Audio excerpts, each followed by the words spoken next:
നമുക്കൊന്ന് പറശ്ശിനി പോയിട്ട് വന്നാലോ? എന്റെ പറശ്ശിനി പോക്ക് മാത്രം ഞാനിതൊരു വ്ളോഗ് ഇട്ടിട്ടില്ല. ഇന്ന് ഞാൻ പോകുന്നത് എന്റെ ജ്വാലയിലെ പിള്ളേരെയും കൂട്ടിയിട്ടാണ്. അവരെ നിർബന്ധിച്ചുകൊണ്ടാണ് ഈ വ്ളോഗ് എടുക്കുന്നത്. ജ്വാലയിലെ നമ്മൾ ടോട്ടൽ മെമ്പേഴ്സ് എന്ന് പറയുന്നത് 22 ആളാണ്. എന്നാലും നമ്മൾ 11 ആളാണ് പോയത് കേട്ടാ. രാവിലെ 9 മണിക്ക് ഡയറക്റ്റ് പറശ്ശിനിലേക്ക് ഒരു ബസ് ഉണ്ട്. അപ്പൊ അതിനാണ് നമ്മളെല്ലാരും പോയത്. ഒരു 10:30 ആകുമ്പോഴത്തേക്ക് നമ്മളെല്ലാരും പറശ്ശിനിലേക്ക് എത്തിയിട്ടാ. നല്ല മഴയാന്ന് പ്രതീക്ഷിച്ചത്, പക്ഷെ നല്ല വെയിൽ. പിള്ളേർ പറയുന്ന സ്ഥലത്തേക്ക് അവരെ കൂട്ടിയിട്ട് പോകാൻ എനിക്ക് ഭയങ്കര ഇഷ്ടമാണ്. നാട്ടിലെ പ്രോഗ്രാം കോർഡിനേറ്റർ ഞാനായതുകൊണ്ട് ഇവരെല്ലാം അംഗൻവാടി പഠിക്കുമ്പോൾ തൊട്ടേ എന്റെ കീഴിലാണ്. ഇപ്പൊ അവരെല്ലാരും 9, 10 എത്തിയെങ്കിലും എന്റെ കണ്ണിൽ അവരെനിക്ക് എപ്പം കുഞ്ഞു പിള്ളേർനാണ് കേട്ടോ. അതുകൊണ്ട് തന്നെ അവരുമായിട്ടുള്ള ഒരു ബോണ്ട് എന്ന് വെച്ചാൽ അടിപൊളിയാണ്. ആ ബഹുമാനം അവരെനിക്ക് തരുന്നു. അങ്ങനെ നമ്മൾ അമ്പലത്തിലെത്തി കാലിലും കഴുകി ഉള്ളിൽ കയറി തൊഴുത് പുറത്ത് കഴിഞ്ഞു. അപ്പോഴേക്കും നല്ല വെയിലാണ്. അപ്പോൾ എല്ലാവർക്കും ബോട്ടിൽ കയറണം എന്ന് ആഗ്രഹം. അങ്ങനെ 50 റുപ്യ കൊടുത്തിട്ട് നമ്മൾ അരമണിക്കൂറിലേക്കായിട്ട് ഒരു ബോട്ട് എടുത്തു. ചക്കരെ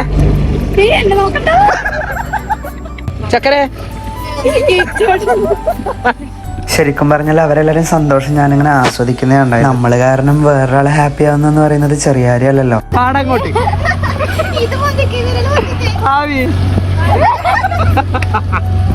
ഈ ഒരു വ്യൂ കാണാൻ വേണ്ടിയിട്ടാണ് ശരിക്കും പറഞ്ഞാൽ നമ്മൾ ബോട്ടിൽ കയറിയത്. നേരെ നടേന്റെ മുമ്പിൽ നിന്നിട്ട് പറശ്ശിനിക്കടന്റെ ഭംഗി ആസ്വദിക്കാൻ വേറെ തന്നെ ഒരു രസമാണ്. ഇങ്ങനെ ബോട്ടിൽ പോയിട്ടുള്ള ഒരു കമന്റ് ആണ്. അങ്ങനെ 1-2 വർത്താനങ്ങളെല്ലാം പറഞ്ഞിട്ട് ഇല്ല സമയം നമ്മളെല്ലാരും കൂടി കളറാക്കി. ക്യാമറ ഉണ്ടായതുകൊണ്ട് ചിരിച്ചു മയങ്ങുന്നുണ്ടെന്ന് ഉള്ളിന്റെ ഉള്ളിലെല്ലാം പേടിച്ചിട്ടാണ് ഇരിക്കുന്നത്.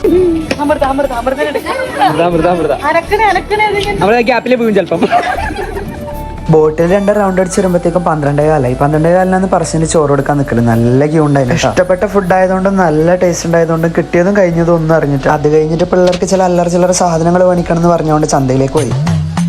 ഇതെന്താണ് യൂണിഫോം? രമേശിന്റെ ഇടയിൽ മരിച്ചേ പറഞ്ഞില്ല. 72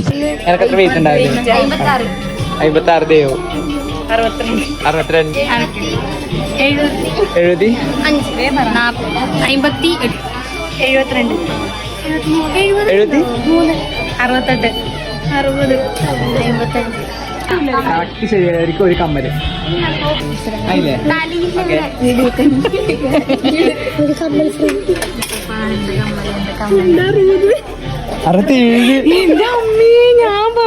അങ്ങനെ തൊഴിലും കുറച്ച് ചില്ലറ പർച്ചേസ് എല്ലാം കഴിഞ്ഞിട്ട് നമ്മൾ തിരിച്ച് സ്റ്റെപ്പ് കയറാൻ തുടങ്ങി. ഇവിടുത്തെ ഏറ്റവും ടാസ്കിലൊരു പരിപാടി എന്ന് പറയുന്നത് പറശ്ശിനിലെ സ്റ്റെപ്പ് കയറലാണ്. സ്റ്റെപ്പുകളെ കുറിച്ച് എന്താണ് അഭിപ്രായം?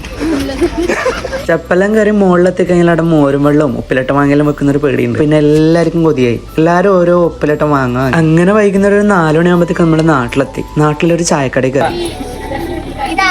എന്റെ ഇത് മാത്രം കട്ട് ചെയ്തിട്ട് ഞാൻ എന്റെ പാപ്പനായിട്ട് കൊടുക്കും. അങ്ങനെ എല്ലാരും കൂടി വട്ടത്തിലുള്ള ചായയുടെയും കഴിഞ്ഞ് കുറച്ച് സമയം വർത്താനം പറഞ്ഞു കഴിഞ്ഞിട്ട് നേരെ വീട്ടിലേക്ക് ഇരിച്ചു. പക്ഷെ എനിക്ക് വിശപ്പടങ്ങാത്തോണ്ട് ഞാൻ കണ്ണനും കുടിച്ച് നേരെ പോകപ്പിലേക്ക് വിട്ടു. ഒരു ഷവർമ അയച്ചപ്പോ സമാധാനം. അടുത്ത വീഡിയോ നാളെ.